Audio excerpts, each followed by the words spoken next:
There's something most people don't realize about their brain, and it has everything to do with building habits. We think of habits as things that are hard to break, right? It takes sheer willpower to go on a diet, or stop smoking, or get out of bed early. But if we look deeper at what a habit really is, we discover it's just a behavior that your brain has been trained to do on autopilot. And so the truth is, it's actually quite easy to build a new habit. It just feels hard because we think it's going to take sheer willpower. So in this video, we're going to dive into the surprising truth that the secret to building and breaking any habit is not about relying on willpower, but about using the science of your brain to create effortless new behaviors by understanding how your brain's reward systems and neural pathways can be rewired for lasting change. For example, let's say you want to start working out more. Hit the gym 4 days a week. Bang, bang, bang, bang, like clockwork. That's a great goal, but let's imagine a scenario. You get yourself to the gym 2 weeks in a row.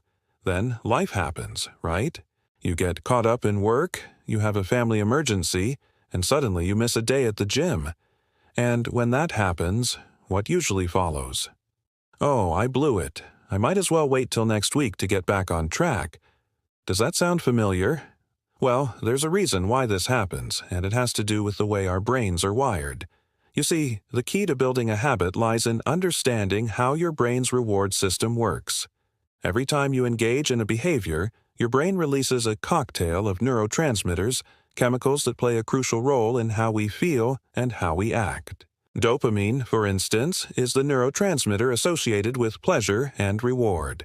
When you eat a delicious meal or watch your favorite show, your dopamine levels surge, signaling to your brain that, hey, this felt good, do it again. But here's where it gets interesting. The more you repeat a behavior, the more your brain adapts and adjusts the amount of dopamine released each time. This is known as the adaptation or the habituation of the reward system. So going back to our workout example, let's say you've been working out regularly for 2 weeks. Your brain has grown accustomed to the post-workout dopamine rush, and now it needs more and more of that same high to feel the same level of satisfaction. If one day you skip the workout, your brain doesn't get the expected dopamine release, leading to feelings of irritability, restlessness, or even anxiety. This is your brain's way of saying, hey, where's my reward? I was expecting a dopamine surge from working out. The problem arises when you give in to those feelings and decide to wait till next week to get back on track. By doing so, you're essentially telling your brain that working out is no longer a reliable source of dopamine, which means it'll stop producing the same level of dopamine every time you work out. In other words, you've broken the chain, and now it's harder than ever to get back into your workout routine.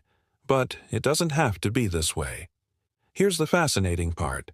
By understanding how your brain's reward system works, you can use it to your advantage.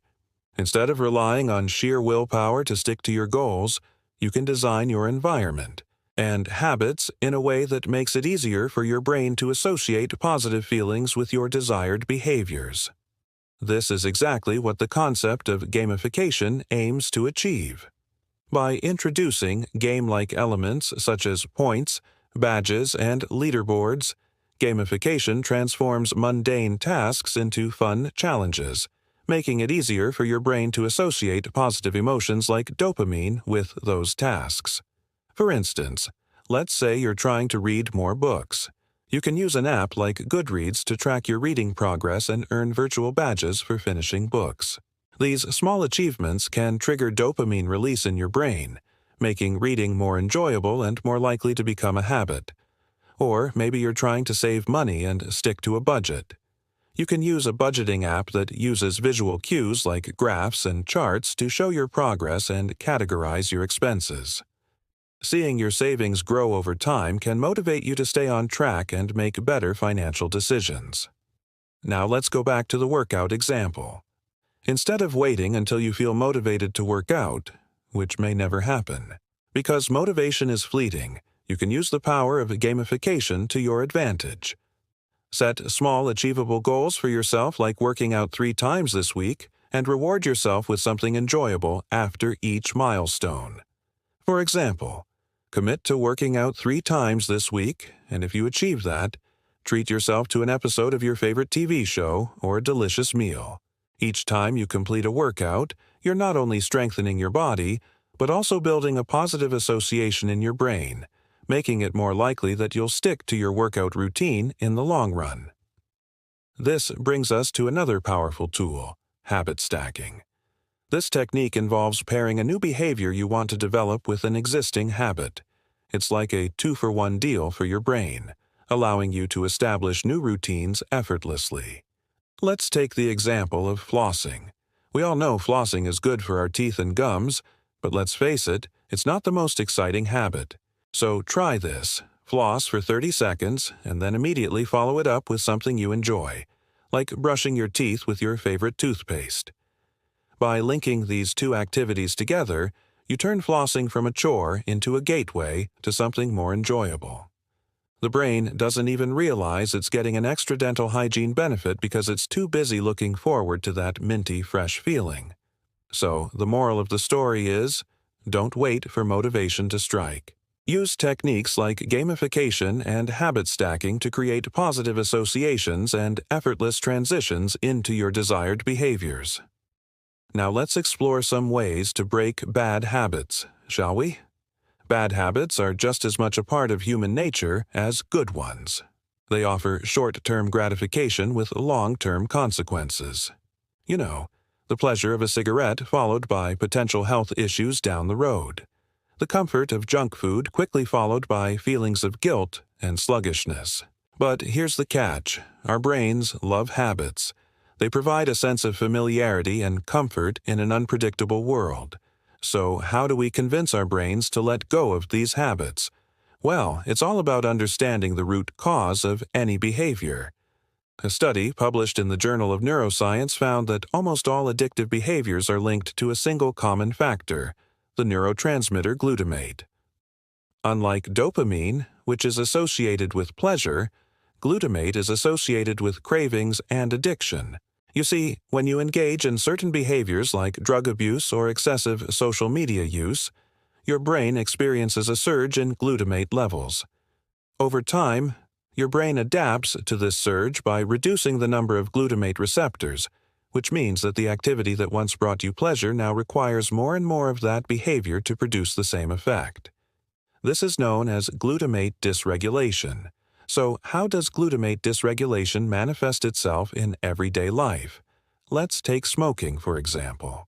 When you smoke, your brain experiences a surge in glutamate, which creates a feeling of pleasure and relaxation.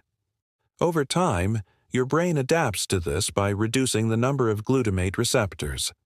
As a result, the pleasurable feeling you once experienced from a cigarette becomes less intense, leading you to crave more and more cigarettes throughout the day.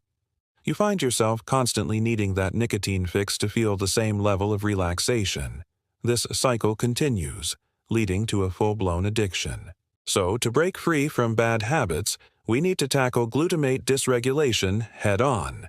But don't worry, there are effective strategies out there. One approach is to replace the bad habit with a healthy one. Let's say you're trying to quit smoking. You can replace it with something like chewing gum. When you feel the urge to smoke, pop a piece of gum instead. This simple switch can help reduce your cravings because chewing gum provides a similar oral fixation as smoking without the harmful effects. Another approach is to gradually reduce the bad habit instead of quitting cold turkey. If you're trying to cut back on social media use, set limits for yourself and stick to them. Start by reducing your daily usage by 15 minutes and gradually decrease it further over time. This approach allows your brain to adapt more gradually, making it easier to break the cycle of glutamate dysregulation. Now, it's important to remember that breaking bad habits is not a linear process. There will be ups and downs, moments when you feel like you're making progress, and times when you might slip up. The key is to be patient with yourself and celebrate every small victory along the way. Remember, you're not defined by your habits. You're defined by your ability to learn, adapt, and grow.